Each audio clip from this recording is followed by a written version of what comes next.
think we're at 1,700 right now, and I know that we're a few hundred short. And that means you're running call to call, right? Just our chief usually, he always says, one call at a time. Do the best that you can do on that one call, and then move on to the next call. Right? Don't rush it. It's the quality of how we work, not how many calls we could get done in the shift. Do you guys have the 10-100 code? Like no I'm units sorry, say that available? again. Do you have a 10-100 code where radio code that no units available? No, we don't have that code. The dispatcher will usually kind of prioritize if there's a priority call.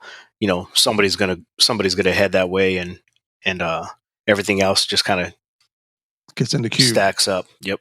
So just one unit cars, or do you guys ride doubles? How does that work? It depends. Some people like driving by them, riding by themselves. Some people king up, which basically means you have a partner in the car. I always enjoyed having a partner in the car because one car we could go to one call, we can handle it. I don't have to wait for my backup.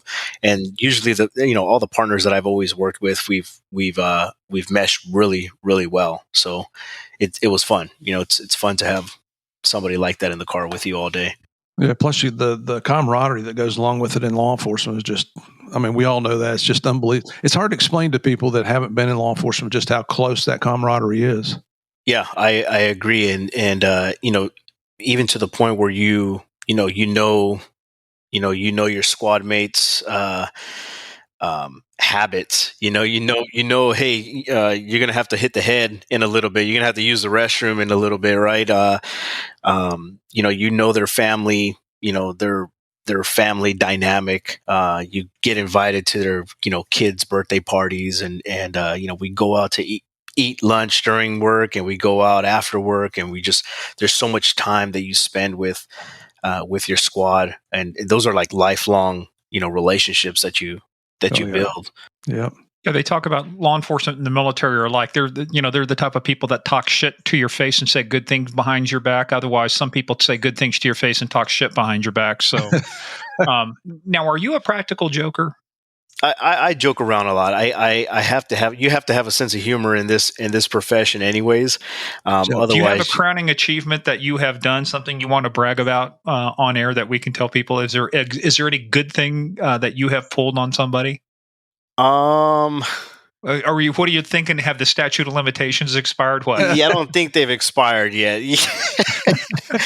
We're always joking around. Well, one of the things that I always do with my buddy Mike Muniz, and he's going to be one of the main characters in my story. But he gets easily startled and scared. Right? You could just.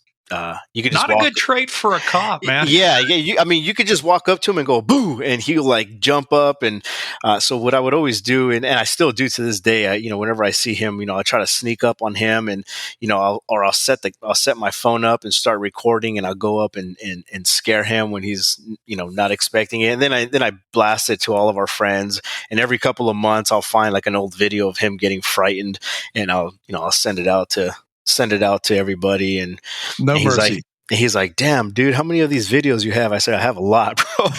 I have a lot of these videos. So. It's a target-rich environment. I think that line was might have been come out of Top Gun, which was started in San Diego there. So, well, let's start working into what we're going to talk about today. So, you're on the street now. How long are you on the street before the first officer-involved shooting happens? How many years have you got? And, kind of give us the setup. Are you riding, you got a partner at that time? You by yourself? What's going on? Yeah, so I have a partner, May 27th of 2018. I was only 8 months out of phase training. So I had just been assigned to Southern Division 8 months prior. And when I always tell people when I first started at Southern Division, I hit the ground running. I was Turning and whether burning and making things happen. oh yeah, I was getting involved in anything and everything, foot pursuits, vehicle pursuits. Did you run into any of your old homies from back in the hood? You know what? There was some times where I ran into a couple of people that I knew, or some people that recognized me from high school. And you got to remember, by the time I graduated high school and I started the police, working at Southern Division, 10 years already had passed. So not everybody looks the same. But yeah, there was a couple of people that I ran into or that recognized me, and they're like, "How the hell did you become a cop?" I was like, "I don't know. I kept trying. I kept trying." So. Perseverance. Yeah, but yeah. So I don't even remember where I was just talking No, we about were just right now. talking about you were turning and burning. You're just 8 months out of phase training, so you've been out of phase 4 training. You're cut loose. You're on your own now. 8 months into the job.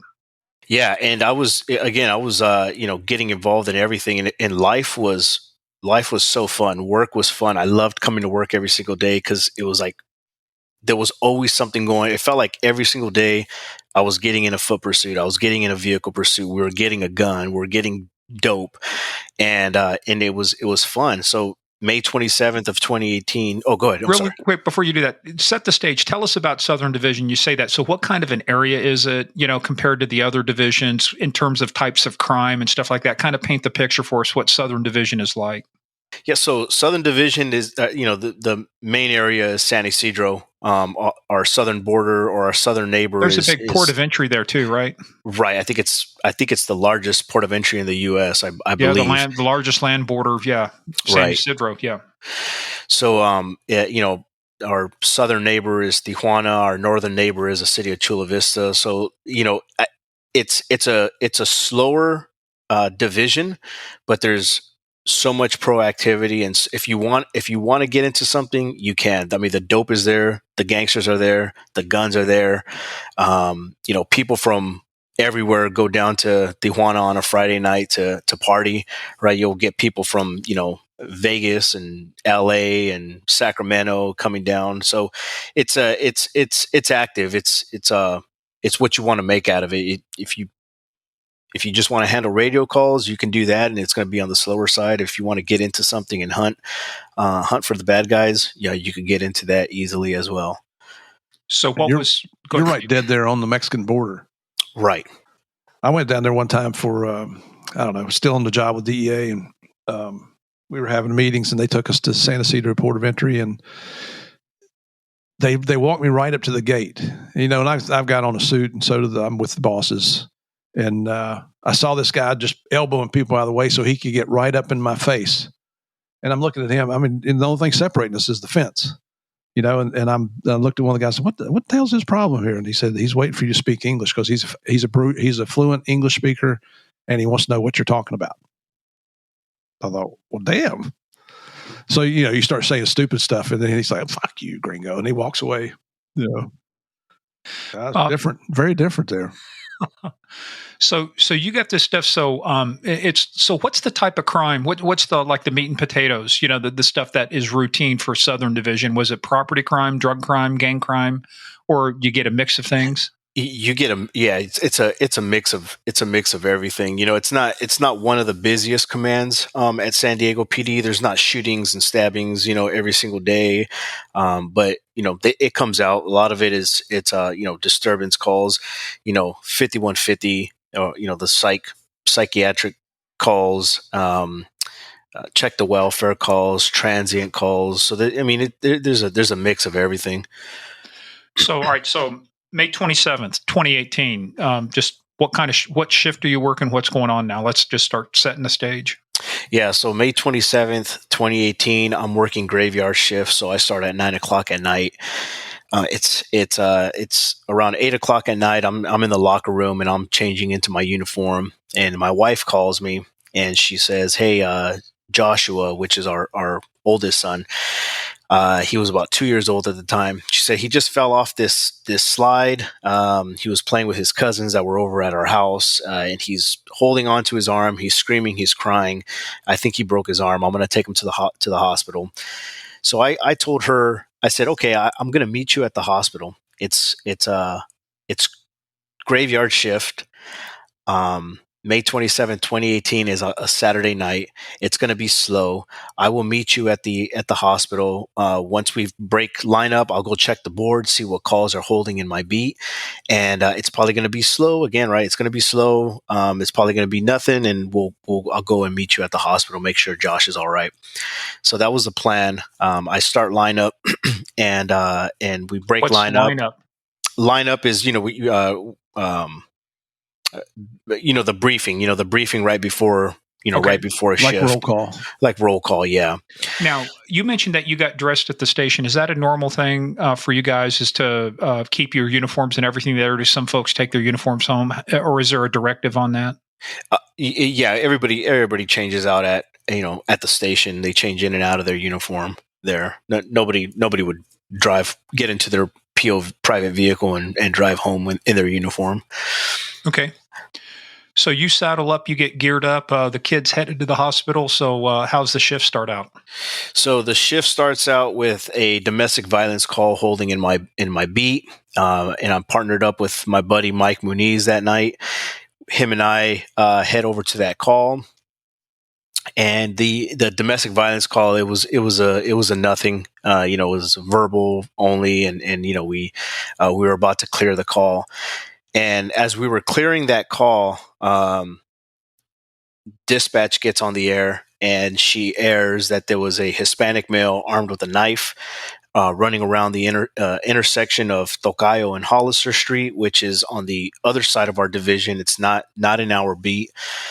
And he's chasing people and vehicles. He's trying to kick vehicles, and he's armed with a knife. So how far away is that from where you guys are at? If you're driving code 3, how long would it take you to get there? Code 3, I would say maybe a good 10 minutes. We were down into San Ysidro, so I would say probably less than 10 minutes.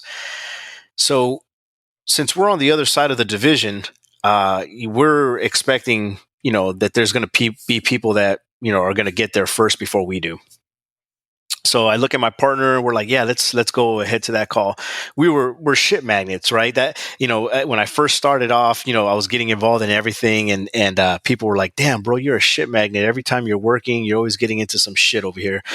So when that call came out, we're like, hey, let's go handle that call. So we start rolling over there, and as we're driving, the dispatcher gets on the air again. She updates the call, and she says, Border Patrol has one at gunpoint.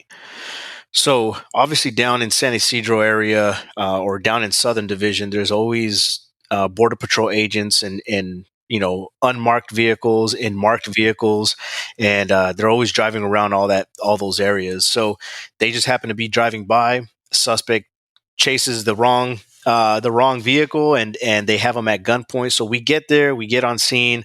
Me and my partner were the 3rd San Diego Police Unit on scene. There was a bunch of Border Patrol agents there. And when I remember getting out of the car, I was the passenger in the vehicle. When I got out of the car, I remember seeing the suspect holding on to the knife, and he was a good maybe 3. He was like really close to this Border Patrol agent, maybe like 5 feet away. Oh, and he had the knife too close. I'm talking about if he just leaned over and reached his hand out, he probably could grab that Border Patrol agent if he wanted to. But the Border Patrol agent has him at gunpoint.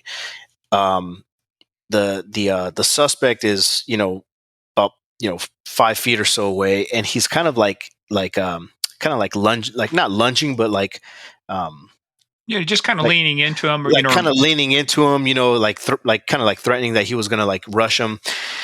And the Border Patrol agent didn't shoot him. And I don't Monday morning quarterback anybody. For whatever reason, that Border Patrol agent decided not to shoot him, but we ended up firing multiple beanbag rounds. I think it was about 15 rounds we shot at the suspect.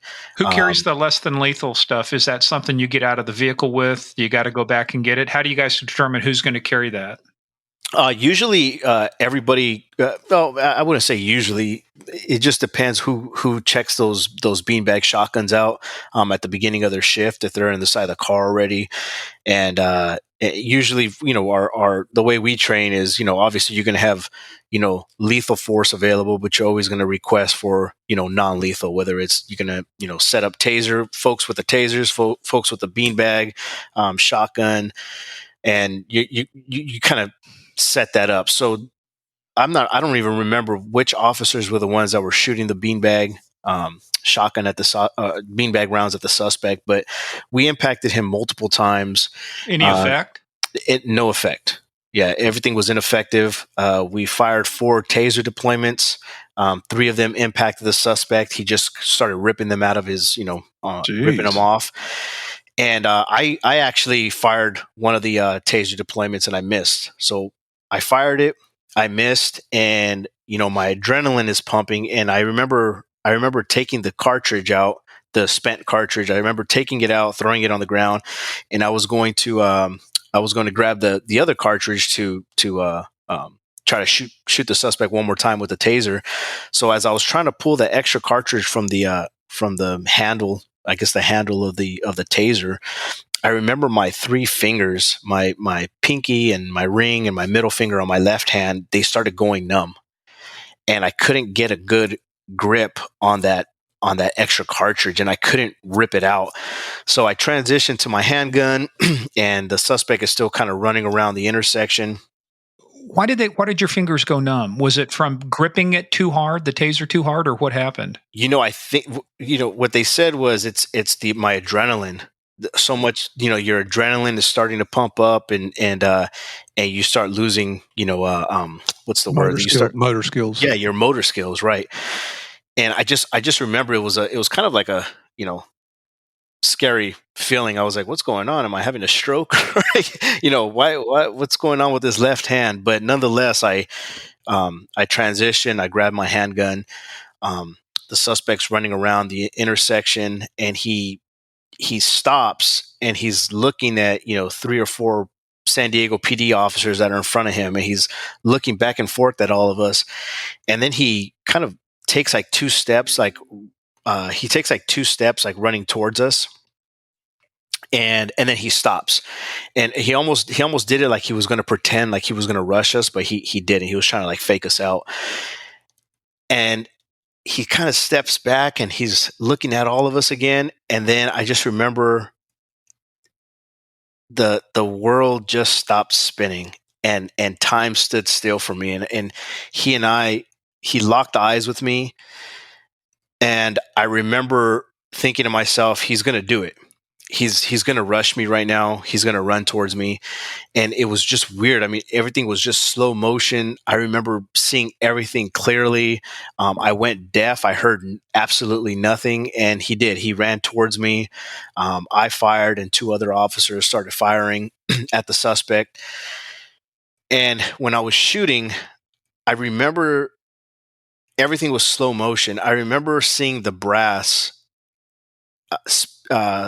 getting ejected from the right side of my gun. Like I remember seeing every round just kind of flipping slowly from the right side of my gun.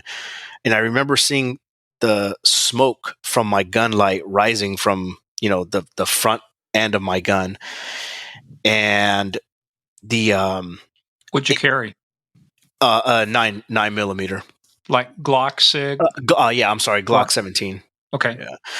So, I almost I feel like I remember seeing the rounds going down. I mean, your brain is so amazing how it picks up and it slows everything down, and it magnifies, things. And it was a weird experience. I felt like I remember seeing my rounds, going towards the suspect. Even one of the rounds, I remember thinking to myself, well, I missed that shot because it hit the ground. Like it was just super weird. But he falls to the ground, and we're giving him commands to drop the knife. He's laying on his back, but he's holding on to the knife in his right hand. And this is after 15 beanbag rounds, 3 to 4 taser deployments, and been shot at least 3 or 4 times at least, and he's still hanging on to the knife, non-compliant. Yeah, he was shot by 3 officers, and we all shot multiple times. So he had taken a number of rounds, probably more than 10 rounds, and he's still holding on to the knife. and we're telling him, hey, drop the knife, we got to get you medical attention. But he doesn't drop the knife, but he starts like convulsing. And I remember seeing like his belly kind of like shaking, and his arm started kind of twitching, the arm that he had the knife in. And then he goes limp. And then we go in and we take him into custody and get the knife away from him. The fire department was staged right down the street, so they come in to start working on the suspect. And as they're working on him, remember, I'm only 8 months out of phase training. I'm a baby cop, and I'm pacing back and forth. And I remember after shooting, I remember trying to breathe. And on my BWC, that when they released the video, you could hear me like, and I'm trying to get like oxygen in my lungs, but I felt like not enough oxygen was going in. I felt like I had just ran a mile. It was crazy. So fire is working on the suspect. I'm starting to pace back and forth, and I'm looking at the suspect. The suspect's laying on his back, and his head is kind of tilted to the side in my direction, and he's tracking me with his eyes. And I'm walking back and forth, and I'm following him, and I'm looking at him, and then he just dies right in front of me. And I remember his eyes kind of fogged over, like you just that I knew he had passed. And yeah, it was like that moment of like, oh shit, I just killed somebody. How long did it take you to get your breath back under control? I don't even remember. I don't even remember. It's like hyperventilating. Yeah, exactly. Yeah, you're talking about BWC for folks, the body-worn camera and stuff. But what you're talking about earlier, it's that effect they call auditory exclusion, where you don't hear anything. You get like visual exclusion too. You just get the tunnels. You don't see anything. What had they prepared you for in the academy for a shooting? That's a good question. I remember having our officer involved shooting panel at the end of the academy, where multiple officers that have been involved in officer involved shootings, they come in and they talk about their experience and what the aftermath of it and what happened. But I'm not sure if anything can really prepare you for that. I remember hearing about your auditory, your visual, the tunnel vision during your during a critical incident. You'll have the tunnel vision, or sometimes you have clear like view of everything that's going on. Like a macro vision, right? So I remember them talking about that. I remember them talking about your motor skills, going things like that. But I didn't really pay, not that I didn't pay too much attention, but I was like, yeah, I don't know what that feels like. I don't even know what that is. So, you don't think that it's going to happen to you. So, and what I was getting at too is, in a different kind of aspect, I had one bad week as a trooper where I had to give multiple death notifications. The worst news you can give to somebody. They never trained you for that. They never trained you how to do it. And that's the thing is, do they train you as like, when this happens, this is how you're going to feel. You're going to feel like, oh my God, you're going to start second guessing yourself. You're going to start doing things like that. Because this factors into part of your story where you talk about, wellness programs and stuff. Was there anything in place that after the shooting was over, they isolate the scene? What kind of help do you start getting? Or is it more, you got to give statements, you got to wait for IA or whatever you guys would use, whoever is your shoot team, to come out? What things happened to you after the shooting happened? Yeah, so in the academy, I mean, I don't remember hearing anything about what the process was like. But after my shooting, I was taken back to the station. My peer support officer came, and he's a solid guy. He's now since retired. He had been involved in like 4 OISs in his 30-some year career, and he took me under his wing, and kind of like, hey, this is what's going to happen to you. And he walked me through all the steps that were going to happen that night. Your lawyer's going to come down, they're going to review your BWC with you. They're going to give you the blessing to give the statement to homicide. If the shoot is good, they're going to tell you, go ahead and give your statement of homicide. You're going to get taken back to headquarters, transported back. You're going to have to submit your firearm, all your magazines. You're going to get photographs taken of you. And he's walking me through all these steps. But as a young officer, and after that incident, you don't hear shit. You don't hear shit, right? You don't, you're hearing him, but it's not registering. But everything he told me was going to happen. He walked me through the whole thing. He was there for me the entire time, and everything happened. The photographs. That was one thing that it was like a shocker, because you go back to headquarters and you're in this big white room. You feel like the suspect at some point, don't you? You are the suspect, right? Like you are a suspect, but I really felt like I had done something bad, and it was scary, just being a baby cop, and I'm like, am I in trouble? Like, is this normal? Like, are they supposed to be taking this many pictures of me? Like, they say, face the camera, put your arms out, flip them, put your palms up, palms down, turn to your left, turn to your right, face away from me, put your arms back out. And I was, in my mind, I'm just thinking like, man, is this normal, or am I in trouble? Like, this is a ton of pictures. It's the same type of pictures that we take of the suspect. Before we take them to jail, the tattoos, the gangsters, all the photographs of the guns. Like, there was just a lot going on. And well, one thing I wanted to ask you about too, before you get down that, because they obviously take your weapon, they take your ammo. How quickly did they replace your weapon? I don't remember how long it took. It was a couple of weeks before they gave me my gun back, but they did give me a replacement. That's what I mean, a replacement gun. Yeah, they gave me a replacement gun that night. Because that's one of the key things too. We found one of the guys I was telling Murph I was involved in a shooting with. First thing they did, which was smart, is even though you take the weapon, you get a replacement weapon right away, because you don't want to feel like, I've done something wrong. You've disarmed me now, right? So, Right. But psychologically for you, where were you at? How soon was it before you were able to reach out to your wife and let her know what's going on? Because obviously you're not making it to the hospital tonight, not at any time soon. Yeah, exactly. Yeah. So I don't even remember. I tried reaching out to her a couple of times, but she didn't have that good a reception inside the hospital. So eventually, I reached her and told her. How does that conversation go like? I don't even remember. I remember trying to get a hold of her, and I remember when she finally answered, because she actually called me back, and I don't even remember what that conversation was like. I have no clue. Man, isn't it amazing the things that you do recall, but the things you can't recall? It's like you talk about watching the brass, eject out of your Glock, watching it spin, seeing those things. But then if I asked you what color's your uniform, you go, I don't know, Right. Yeah. Yeah. Your brain just saves the important, I guess, the important stuff, right? It's weird. So what happened? So this starts happening. What is life like now for the next couple of weeks? As you talk about, obviously, at some point you're relieved from duty. You're not suspended, quote, in that sense. I mean, not like you've done anything bad, but do they have you come into the station? Do you go see a psychiatrist? What's the standard, SOP, standard operating procedure for after an officer involved shooting? So at the time, I don't really think that there wasn't much of anything in writing. So the normal procedure I think at the time was, you're gonna be off for a little while. You're gonna have desk duty, right? You're gonna be placed on the desk.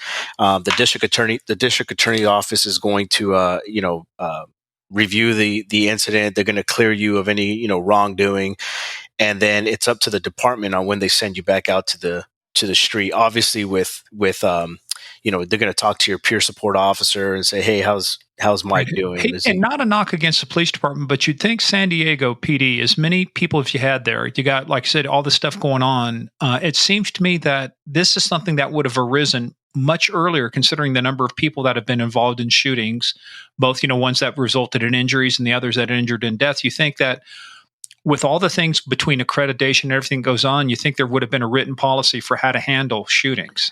And you know what? There may have been at the time, but in 2018, but I didn't know of what that policy was, and I didn't know what the procedure was. I just kind of went with the flow. I know now that there's a procedure of returning to duty after an in custody death or an officer involved shooting, but at the time, I don't really know what the procedure was like. I just know what I had went through and what other people had gone through, and nothing. And it just kind of seemed that sometimes, like, some people would get involved in a shooting and they'd be back out in the street in 2-3 months, and then some other people like myself and the other two guys that I was in the shooting with, we were on ice for like 5 months. How come? And I don't know. I didn't know if at the time it just depended on. Did they give you updates on what's going on, or were you just kind of left in the dark? The captain, he would update us basically. Hey, we haven't heard anything. We still haven't heard anything yet, or hey, they're still. So they're waiting to hear from the DA's office about. I believe they were what they're waiting to gonna hear do? from the. Yeah, I believe they were waiting to hear from the district attorney's office on everything was all good to go, and we're going to be allowed. What'd you learn about the suspect from the post-mortem? Because somebody who takes that many rounds and stuff, you start thinking, was the guy on anything? Was he mental? How could this guy take what he took and still, be able to survive at least, or not be incapacitated to the point where we had to use lethal force? Yeah, so I think from what I remember is when the toxicology finally came back, he was there was meth in his system. I think maybe like alcohol also, but I know for a fact there was meth in his system. Yeah, and once we got placed on ice, and there was for maybe like about a week after the incident, there was marches that were being, they were not marches, but there was like protests, like small protests and rallies from the OIS scene all the way to our station. So it just kind Was of the suspect a black male? no, Hispanic. Hispanic male. So it's curious. The reason I asked that is that, I mean, obviously that predates George Floyd, some of the protests later, but why was there a protest? I just remember them saying that we never gave him an opportunity. Obviously, there was the suspect's family and friends were involved in the rally, people from the community. You But I never gave remember him them an opportunity to after being shot with the beanbag 15 times and tased 4 times. right. That their family member was suffering from mental illness, and that we should have taken a different type of approach. And Well, so there was let just me stop you there for a second. So, one thing I always like to ask those people say, okay, so what should they have done different? Okay, you got a less than lethal, right? So you brought that deployed, right? And those things aren't filled with 15 beanbags. You got to reload, or you got to have a couple extra, right? So if he's hit with 15 beanbags, either they're reloading all the time, or you got 2 or 3 of those shotguns out there, right? right. What else could you Why have didn't done? you just wing him? Yeah, wing him, shoot him in the knee. Yeah. Yeah. Uh, Now, yeah. did you have canines? We did. I remember that night we had a canine en route to the call, so they were on their way, but the OIS had already occurred before he or she can get there. Yes. So I always wanted to ask all of these folks who are Monday morning quarterbacks, swivel chair commandos. Well, okay, tell me about your tactics. What would you have done differently? Mm-hmm. Right. What could you? I mean, you're looking back at it now. I know it's been ruled on, right? We're kind of fast forwarding a little bit, but obviously it was ruled that you were justified in the use of lethal force, right? Mm-hmm. Right. You had done everything you could to de-escalate the situation. You'd given him multiple opportunities. Do you go back and second guess yourself, though? I never did. I never went back and second guess myself. I knew from the moment that it happened. I knew that I felt. I don't know if this is going to sound bad, but I felt comfortable in what I had just done. I knew that I didn't do anything wrong. I knew that I had to do. You felt what like I you had to followed do. your training. You'd done Right. everything you could have. You'd obviously seen the beanbags and the taser, and you had even tried the taser. Right. But it was there's just all the other aftermath stuff that comes, which is one of them is the Monday morning quarterbacking from people, the news and media and the community, not knowing all the facts before the BWC was even released to the public. They were just like, hey, San Diego PD is killing people, and then the physical effects afterwards. So for me, the after my OIS, I remember that night there was people that were calling me and texting me, and there was 3 people that stood out. One of them was one of my squad mates. He was on vacation at the time, but he had been involved in 3 OISs. He was on SWAT. Another guy was my peer support officer. He had been in 4 OISs, and then somebody else I met during phase training. He had been involved in 2, and they all told me they all told me in their own words something very, similar. They said, don't drink any alcohol. Give it a couple of days before you drink any alcohol. Um, don't watch the news. Don't read the newspaper. Stay off of social media. Stay off the blogs. Nothing positive is going to come out of any of that. And the third thing they told me was that you're gonna feel like shit tomorrow. Your body during this critical incident, your body created all That this, adrenaline. adrenaline, the dopamine, all the chemicals that your body creates, and it's going to be a couple of days before your body can flush it out. Drink a lot of water, work out, sweat it out. And I took it to heart. At what point did you get that crash? When that adrenaline dump? How long did that take before you had that crash? So my shooting was at around 11 o'clock on a Saturday night. I didn't get home until Sunday around 1:30 p.m. So it was a long day. By the time I got home, I think that's when I was already crashing. 1:30 p.m. the following day, I was exhausted, tired, numb. I get home. My son has a soft cast on because he ended up breaking his arm. And I remember walking in to my house, and I was like glad to be finally home. And when I walk in, my son, he was, only 2 years old at the time. He's walking up to me, with his arm out, like to give me a hug, but his hand, his right hand is in a little soft cast. And, he only came up to like my knee, and he hugs me with one arm on my leg. And I remember feeling absolutely nothing, just completely numb. Like I felt nothing towards his broken arm. I felt nothing from the hug. I felt nothing, but I went into the shower, started taking a shower, and I just started bawling, maybe 10, 15 minutes straight. I couldn't stop. It just came out, right? Just all your emotions and adrenaline or whatever was left inside me, it all came out. And I finally, got out of the shower. I went to sleep, and I woke up that same day around 6 p.m. And what those OGs told me that I was going to feel like when they said, "Hey, you're going to feel like shit tomorrow," I absolutely felt like shit. Uh, I had the worst headache I've ever had in my entire life. I was nauseous.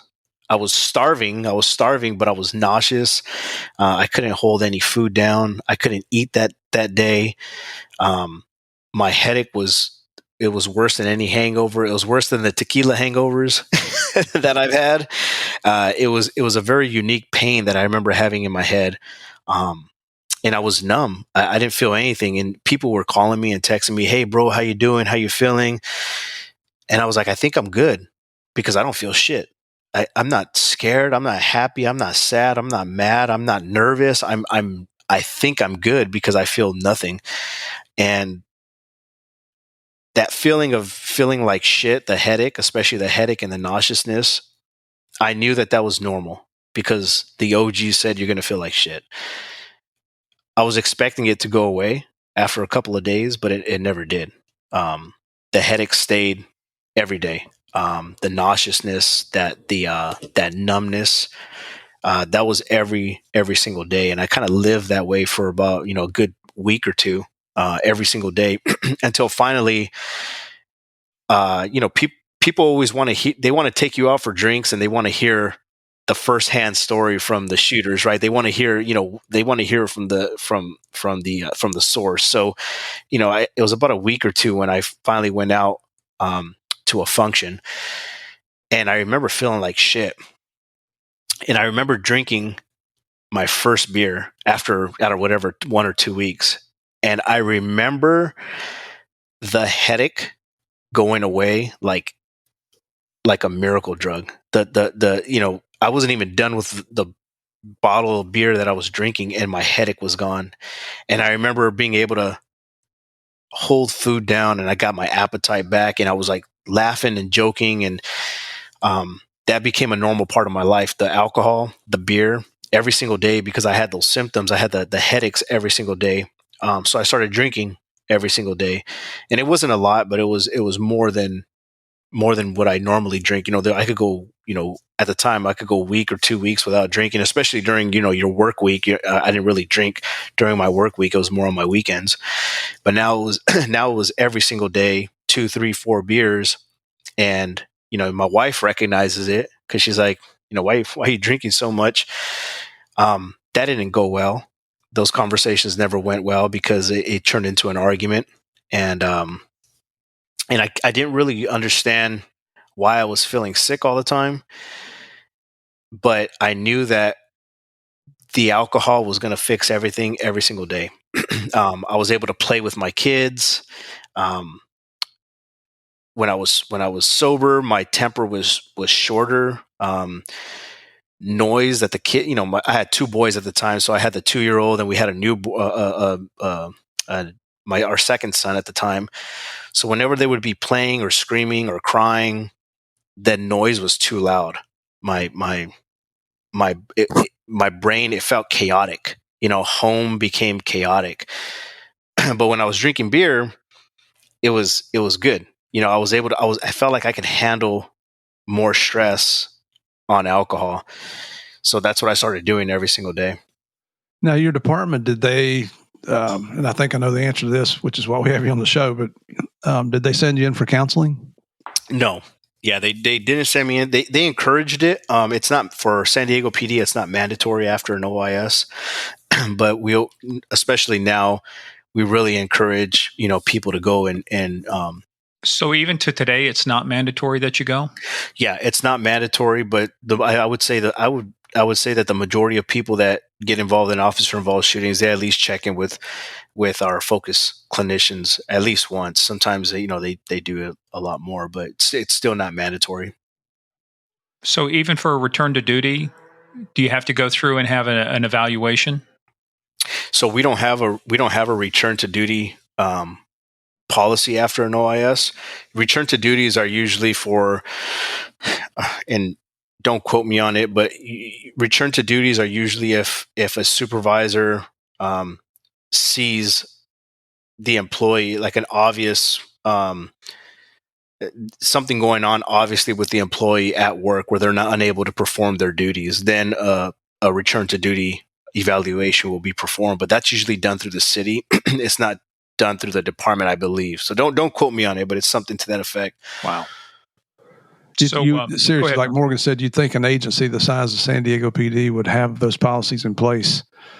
In DEA, it wasn't mandatory to go to counseling either. But as I moved up in the ranks, as an ASAC, I got a call one morning at 5:30 in the morning. They'd been doing an early search warrant, and a guy got 3 rounds off from a 45 before 4 agents tuned him up. And so we, went through a policy to get him off site. Supervisor stays with him. We call our firearms guy out. He's bringing replacement weapons in, and I got there on site, and there's one agent is just physically shaking, visibly shaking. The other two, they're nervous. You can see them pacing around. They're talking quick. They're not quite sure what's going on.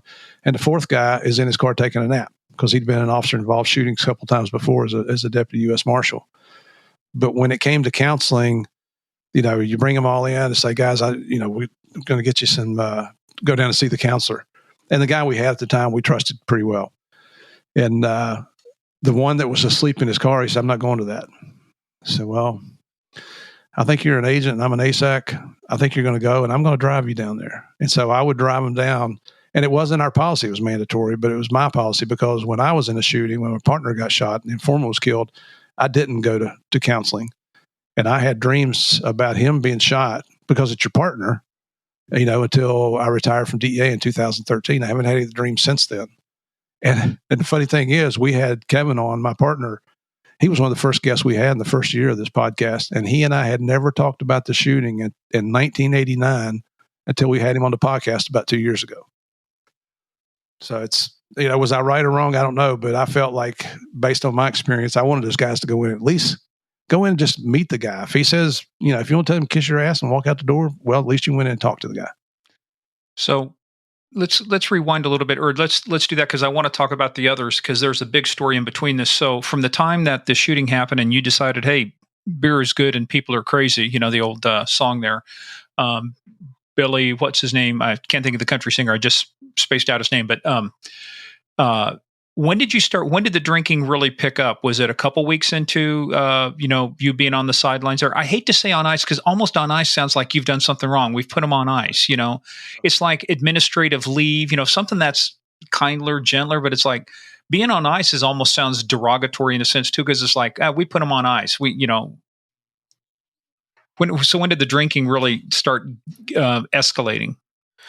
I would say after that first drink, when I went out to that function for the first time and I drank alcohol, because I really listened to what those OGs said. They're like, don't drink any alcohol, give it give it some time. So I listened to them, and it's even to this day, I think that's still good advice. Don't drink any alcohol for a couple days or a couple weeks. Like give it some time, give your body some time, be good to your body during that time. But after that first drink, when I realized, man, that beer just took away my headache, brought my appetite back, I'm feeling good.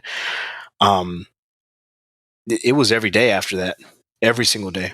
I wasn't getting drunk every day, but I was drinking 2, 3, 4 beers where, again, normally, I was drinking nothing, throughout the week. So, so it was a big increase, for me. So by the time, and does it get progressively, did you get to a steady state during that 5 months that you're, not at work, or does it reach a steady state, or does it get progressively worse? Yeah, so it kind of just stayed every single day. I was still getting the headaches. I was trying to figure out, I'll take naps, drink caffeine, aspirin, Tylenol. Like I was watching my diet, trying to figure out if any of that was contributing to the headaches, and nothing worked. The naps didn't work. The aspirin didn't work. But when just to go back on the comment that you said about being on ice, I think I used that term because for me it felt like I was punished. It felt like I was like, well, this shoot is good. The DA finally came out and said, yeah, the shoot is good, but we're still on ice. Like I'm still. They gave me an acting detective position, so basically I'm on desk duty. And I'm only 8 months out of phase training, right? So I'm used to being out there and getting involved in stuff every single day. And now I'm sitting behind a desk. I'm like, man, this life is boring. And not only that, but I have a headache every single day. So I'm at work. I'm just like looking at the clock, waiting for me to get off work so I could go have a beer and start feeling better again. So that's what I did for those 4 or 5 months that I was on ice. Until I finally got released. Now, my peer support officer, my sergeant, there was a number of people that would come and check on us. Hey, how you doing? How are you feeling? And I was such a brand new baby cop that I didn't hear anybody talking about having headaches after an OIS, feeling nauseous. I didn't hear anybody talking about that. So I think as a baby cop, for me, I didn't want to be the first one. I didn't want to open up that can of worms. I didn't want to look weak, look like I couldn't handle it. Again, I'm brand new. So I just kind of said like, yeah, send me back out to the street. I'm ready to go back out. I'm feeling good. I'm feeling fine. Everything is good at home. And it wasn't, but that's just what I said. And now that I'm at the wellness unit for San Diego PD, I tell our peer support officers and even, other officers like, hey, you could have the best peer support officer to go and talk to an officer after they've been involved in a shooting, but they are only as good as that officer allows them to be. And a lot of it is breaking the stigma. And that was me. I bullshitted my way through, nobody knew what was going on with me because I was a good bullshitter. I was able to hide it well. Anybody call you out on your drinking during that time? Just my wife. And even my wife, there was times where she didn't realize how much I was actually drinking. We could be at functions, family functions and stuff. And, she's not following me around all day. So you could easily pound 2, 3 beers and she thinks that that's your Nobody first knows. one. Yeah. Nobody paid attention. So from the shooting, how long were you not at work before they brought you back in this limited duty thing? I know it was 5 months before you're back on the street, but how long were you actually off work before they brought you back in that desk job? I was completely off work for maybe a good week and a half, Okay. maybe. Yeah. Well, Jeez. so you get through this because this leads up into other things. So you get through this, and now when you've finally been released after 5 months, were you allowed to talk to the other officers involved? Were you allowed to discuss this case with others, or was there any kind of prohibition? Yeah, we were able to talk about it because we already had given our statements to homicide, Okay. to our homicide unit. So we were able to. I believe we were able to talk about it. Nobody ever told us that we couldn't. So Okay.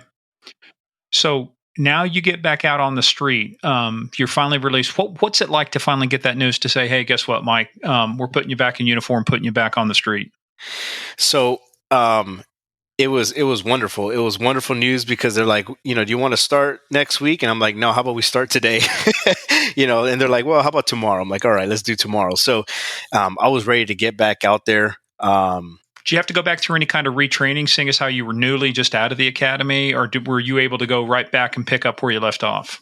Yeah, just there was no retraining. I just went right back into the field and started getting involved in everything again. Just back where I left off. The foot pursuits, the vehicle pursuits. Me and my buddy, we worked well together, so it was a good time What about the headaches and the drinking? every day. I had the headaches, the nauseousness every day. That numbness, that feeling of really no feeling. My relationship with my wife, my marriage started taking a hit. Because it quickly became a lack of communication. She didn't understand what was going on with me or why I was acting so quiet sometimes. Why my fuse was so short when the kid, why I felt like home was so loud with the kids and screaming and yelling and laughing. It was just chaotic. My fuse was short. And so I one of the main reasons I would say that I wanted to get back to work was to kind of get away from home. Home life just was chaotic. Like I felt like I couldn't handle it anymore. So when I finally went back out to the street, I started picking up all the overtime that was available because work was easier to handle than home life. But you still had your headaches even after going back to work and everything else, right? Yep, still had the headaches. I'd wake up with them. I'd fall asleep with them. Sometimes I'd develop them right in the middle of the day if I didn't wake up with it. It was every single day. The Man. bad news is, how long did this last? Uh, You got a headache right now? I got a headache right now. I'm drinking a beer right now. No, I'm just joking. We thought that was coffee. Yeah. No, it was. I would say. I don't want to give the rest of the story away, but I would say 18 months from my first OIS to the where I finally decided to go get help. It was literally every single day. I don't remember not having a headache during that ever. Well, Wow. let's talk about that. Let's put a pin in that for a second.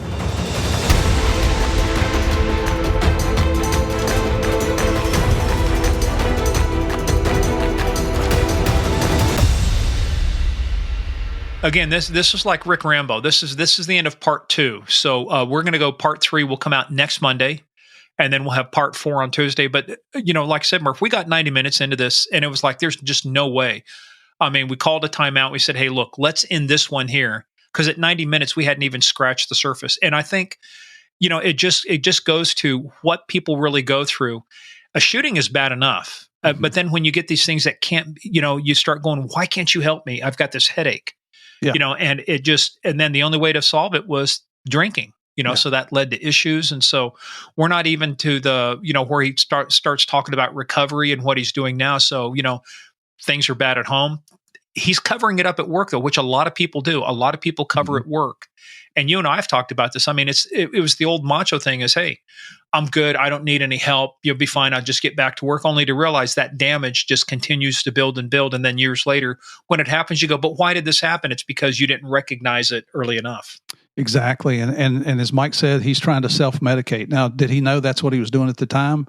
what he knew was it got rid of the headaches. But you can see where that leads to, and you'll hear more about him in the next 2 episodes with him. But once again, you heard at the beginning, if you're in any type of psychological or mental distress, a national hotline, 988. Like Morgan said, don't go it alone. There's somebody there 24/7 waiting to get you some help. Never go it alone. Never go it alone. So, hey, guys, well, thank you. This is the end of part 2. We'll come out with part 3 next Monday. But once again, thank you guys for hanging in with us and for playing the biggest, baddest, most dangerous game of all, the Never Go It Alone, called 988 Game of Crimes.